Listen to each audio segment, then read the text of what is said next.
Review kinerja perbankan di 2020 dan proyeksi di 2021 dan semoga bisa menjadi salah satu referensi untuk Anda, terutama bagi Anda yang ingin ambil posisi atau yang sudah ambil posisi atau hold di saham-saham perbankan sampai sejauh ini.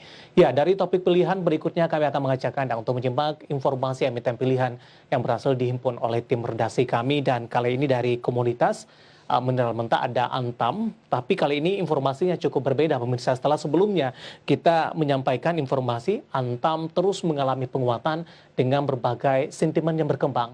Namun berbeda kali ini, Antam justru mengalami koreksi yang cukup dalam dan bahkan sudah meninggalkan level 3.000-an pemirsa.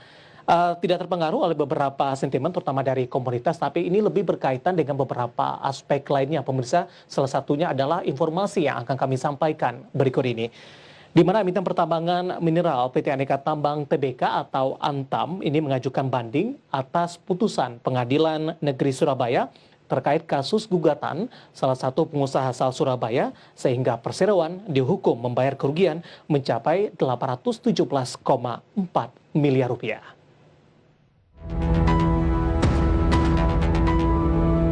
Dikutip dari berbagai sumber, SVP Corporate Secretary Aneka Tambang, Kunto Hendra Prawoko, mengatakan perseroan melalui ajukan banding atas putusan Pengadilan Negeri Surabaya terhadap kasus tersebut. Perusahaan menegaskan tetap berada pada posisi tidak bersalah atas gugatan yang diajukan pengusaha asal Surabaya Budi Said.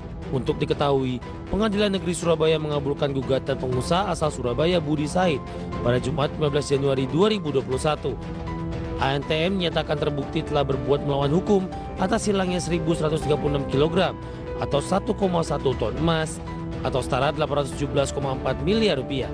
Adapun pengusaha asal Surabaya ini mengaku telah membeli 7 juta ton emas di butik emas logam mulia Surabaya 1 Antam setelah ditawarkan diskon oleh beberapa oknum pekerja di gerai resmi tersebut. 5. Di sisi lain, manajemen ANTM menegaskan tidak pernah menerapkan harga diskon dan hanya bertransaksi dengan harga yang dikeluarkan secara resmi oleh perseroan. Perseroan mengaku telah menyerahkan semua barang sesuai dengan kuantitas yang dibayar oleh Budi Said kepada pihak yang diberi kuasa oleh Budi Said jika mengacu pada harga resmi. Antam memastikan setiap transaksi sudah dilakukan sesuai dengan prosedur penyerahan barang dan harga resmi yang ditetapkan oleh perusahaan. Bagi sumber ADX Channel. Dari perkembangan fundamental Antam, secara teknikal Antam di penutupan sesi kedua hari ini mengalami koreksi yang cukup dalam minus di 6,73% dan Antam ditutup di level 2.910. Kita akan coba lihat bagaimana pergerakan intraday trading yang di sepanjang perdagangan hari ini beberapa bulan terakhir dan kita coba lihat lagi bagaimana dari sisi valuasinya. Langsung saja kita ke grafis yang pertama, kita akan coba lihat intraday tradingnya di sepanjang perdagangan hari ini pemirsa. Dapat Anda saksikan juga di layar televisi Anda. Di pembukaan sesi pertama pada pagi tadi, Antam dibuka di level 2.990, kemudian sempat mengalami penguatan atau berbalik kembali menembus ke level 3.000-an, tepat pada pukul 10 di 3.060 pemirsa. Kemudian Antam kembali mengalami koreksi yang cukup dalam di penutupan sesi pertama di perdagangan hari ini di 2.970 dan tekanan terus berlanjut di pembukaan sesi kedua di 2.960.